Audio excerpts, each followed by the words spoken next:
Hi, welcome to my channel. Today we are going to be doing curriculum, third grade curriculum for 2020 to 2021. And I'm really excited to get this out to you just so you can see what we're doing, and if any of it interests you, you can use it as well.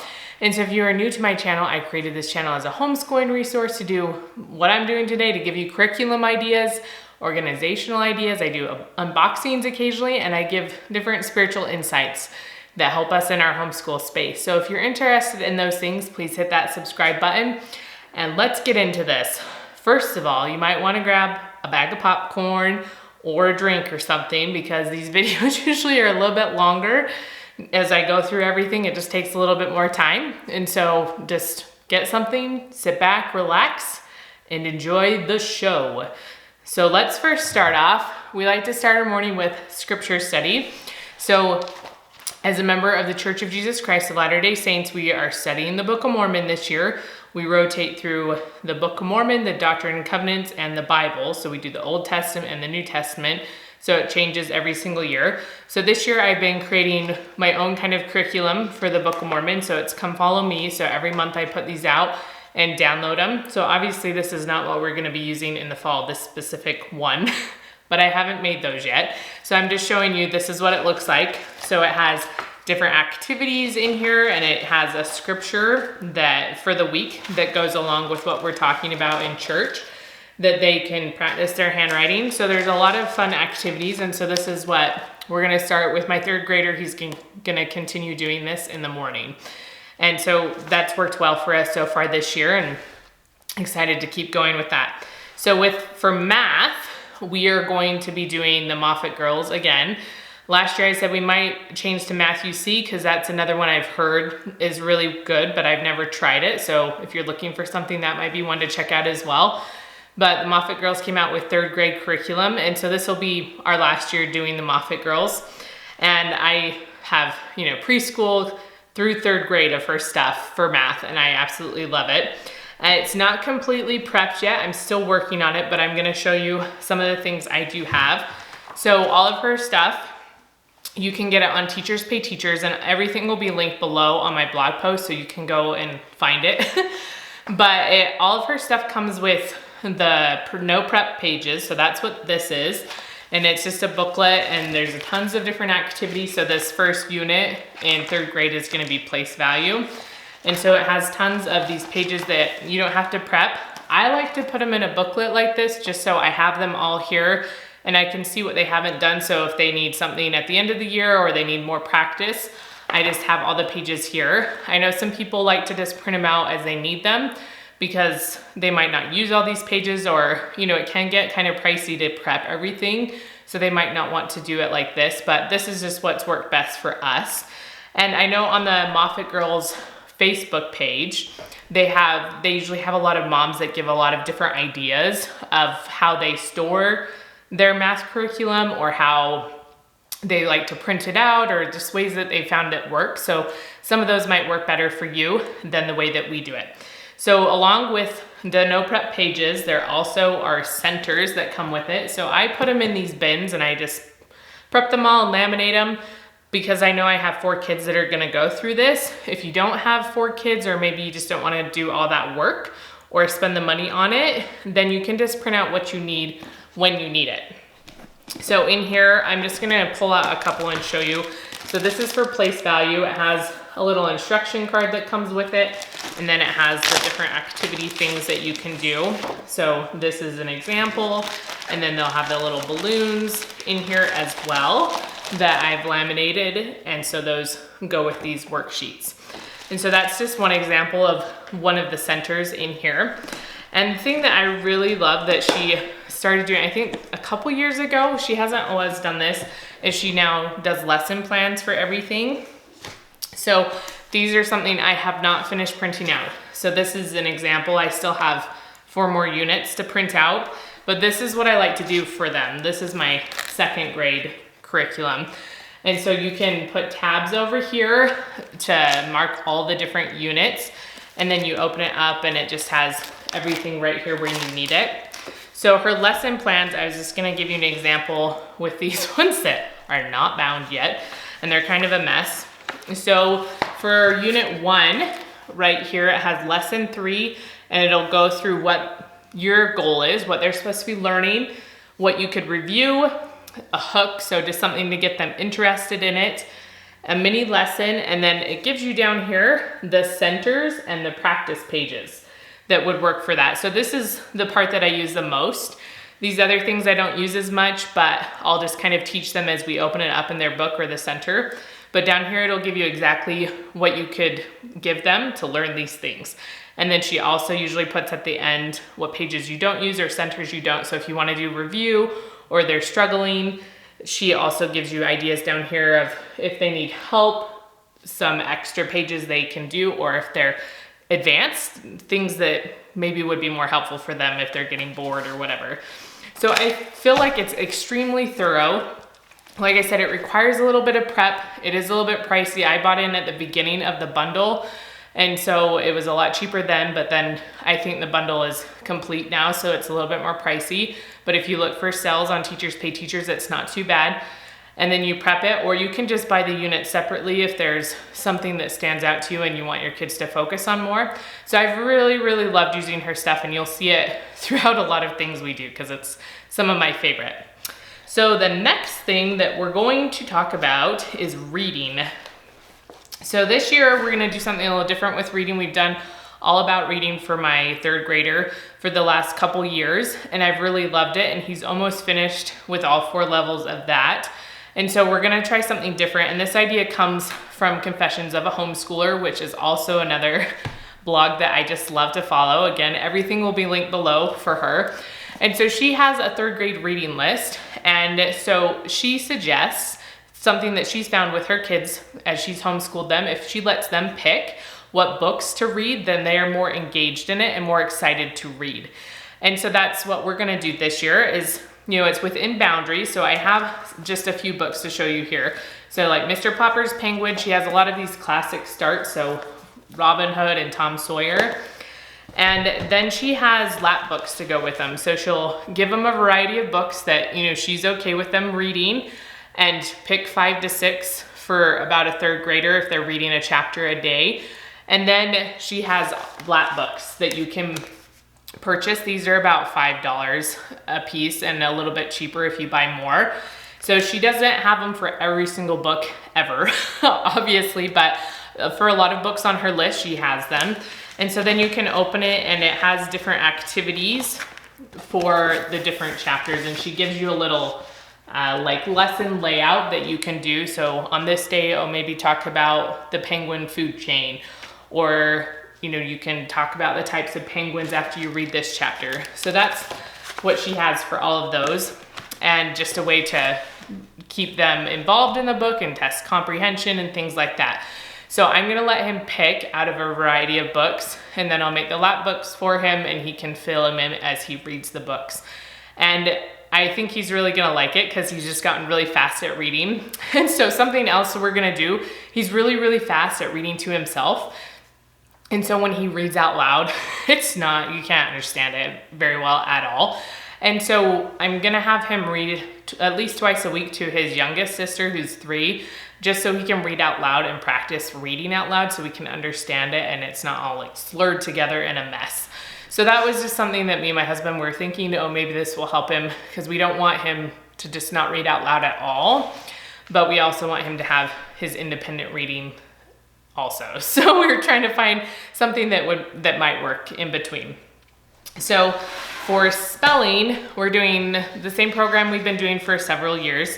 So spelling you see, and it's not the conventional type of spelling where you just get a list. And so sometimes I'm like, oh, is this actually good, or is it helping? I'm not really sure. I feel like for my 2nd grader, she's gonna be in 2nd grade in the fall, she does really well with it. I'm still undecided about it for my 3rd grader, but he is still working on C. It has taken longer to get through it this last year, and so we probably will still be working on it through until December, I would think, to get through all of the worksheets for C, if I can speak right now. And then I'll have to buy D for that. But let me show you what a worksheet looks like. So it has a little explanation at the top. So some of the first books, like A and B, do a lot more with spelling, like you just dictating words and then spelling them. But then they start getting little stories or nursery rhymes. And then he has started to get a little bit more like describing animals. I think last week talked about great whales or blue whales or something. And this week is talking about oxen. And so it gives them stuff in context, which is what I like about it and why I think it would be helpful, because you learn words from spelling lists, but then using them in sentences and trying to figure out what other words and how to spell them, you don't always learn those things, and it's a little bit harder. So they learn really cool things from doing this, and then they're learning how to spell it in a sentence, which is sometimes makes it hard because not all these words are they very familiar with and they can't send them out. So it requires a little bit more practice, but then eventually the idea of the program is they become a lot better spellers because they have learned to use them in a context instead of just in lists. So I really like that. Again, this is C. I think they go up to E or F. I can't remember for sure, but this one's Wild Tales. And so we'll continue working through that one because he's not quite done with it this year. And then let's see. Oh, so vocabulary. We started doing vocab last year and it actually didn't go too horribly. I wasn't sure how it was gonna go. So I decided to do it again this year. And this is the one we used last year, Sadler, and it worked pretty well. There's stories in here, and so they can listen to them on the headphones, and my kids thought that was fun. So every unit begins with some sort of story, and this one looks like it's a little bit more factual, and some of them are a little bit more fictional. So, and then it goes through and talks about the vocab from that story and has a bunch of activities they can do. And so it's worked really well. My son is autistic, and so I don't always have him write everything. It's a little bit of a struggle, or he'll explain to me and I'll write it. And so we work through that. So this requires a little bit more writing, but we just work through it together, and it worked pretty well this last year to do that.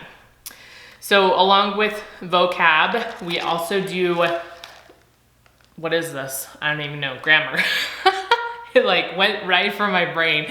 So this is grammar. And so I started this last year doing the Abeka grammar. So this is what they look like. And this one. So I don't mind these. They're not my favorite. I really like the first grade year one, which will be I'll show it when I do my curriculum for my first grader when she's going into second grade. This is getting confusing. So she's going to be going into second grade, but I'll hold it up when I explain what she's doing for grammar and phonics next year. So I really liked that one, but I haven't liked this one as much. And I don't know, there's a lot of writing, so I think that's probably it. I don't think that this young should have so much writing because it's just stressful and it's a lot for them. And so sometimes we just talk through it instead of having them write it down. And then also it started talking about nouns and verbs without really explaining what they were. It was almost like it expected you to just know what they were without having taught them anywhere really formally. And so I didn't really like that. I don't think they're bad, but I just decided not to use them again this year. And we just kind of stopped a few months ago because it just wasn't going super well for my son. And I had gotten the Moffat Girls curriculum, her language and grammar bundles. I think they're in bundles. And she has a first and a second grade one that I know about. She might have more, I can't remember. And so I got that, and this isn't the whole book. This is just one small unit of the whole packet. So I just started him on the first grade, even though he's in second grade, because he needed some of the basics. It starts talking about nouns and stuff. And so if we had skipped to second grade, he just wouldn't even know what was going on. So this is the one he's working on right now. And I'll just keep printing them out. She has them, you can buy the unit separately. You can buy them in a bundle. And then in the bundle, you can print out each of the units, like context cues, nouns, pronouns, all individually, or she's put some of them in little groups. So that's kind of helpful. And so then I just print out the groups. And so that's what he's doing right now. So he just finished context clues, and then he's gonna start working on pronouns. here. So it has a little explanation and then has some little worksheets for them to do. And it's a little bit more simplistic. It hasn't had quite as much writing. And so I've liked it a lot better so far. So we'll see how the year goes, but that's been better for us. So then we move into group work. So that's all kind of individual work that he does.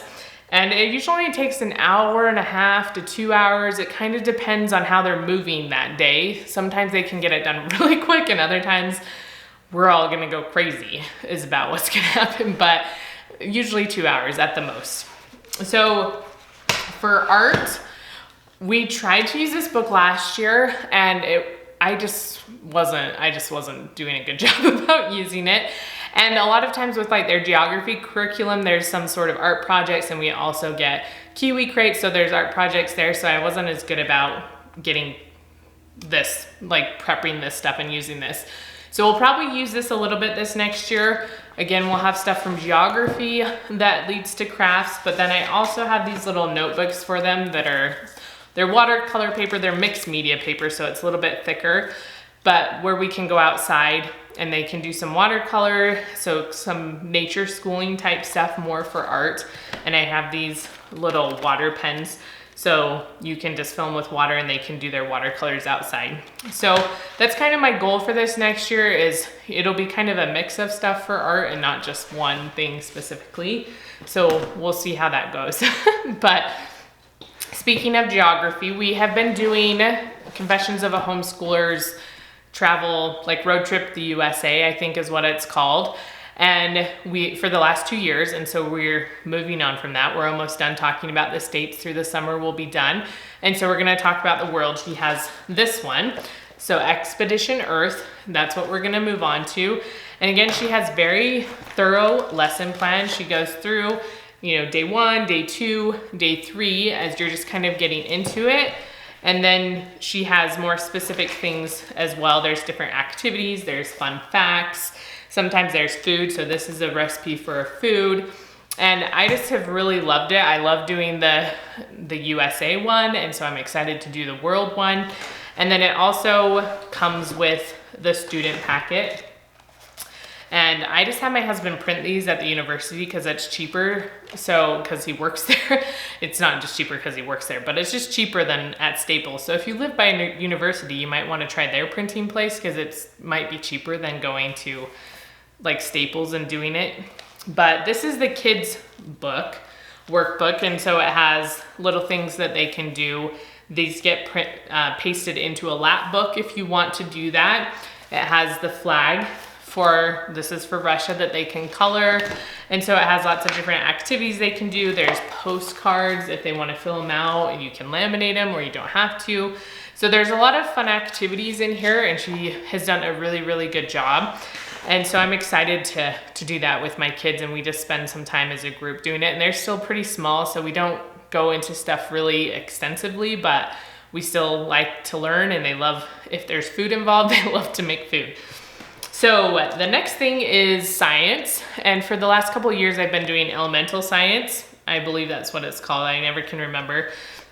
And the first year I did, she had a compilation, wow, of all the different sciences and just fun little activities for like preschool and kindergarten. So we did that to just be exposed to the sciences. And this last year we've done biology, and have really enjoyed that. And the kids, we've been talking about the human body recently, and that has been one of their favorite things. They love it.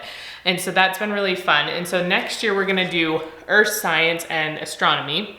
And again, I'm all about lesson plans. If you have lesson plans, I am going to buy your stuff. But she goes through and is very thorough, and she gives you a list of books that she would probably recommend you have, and ones that you don't have to, where you can go pick them up at the library or whatever as you need them. And so something else I love is this, she does 2 days or 5 day schedule, and you could still adapt this if you don't want to do either of these, but it gives you some of the stuff you could do if you want to just do science 2 days, or if you want to spend 5 days on it. And she has several pages, usually 3 or 4 for each area. So this one's storms and rain lesson plans.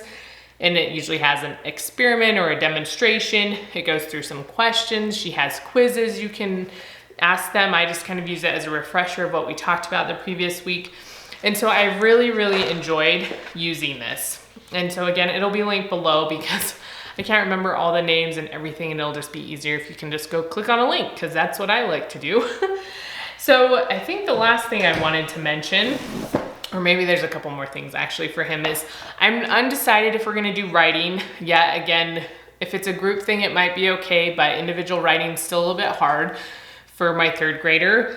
But I've used this book a little bit in the past and I do like it. This is still the youngest version because it's A.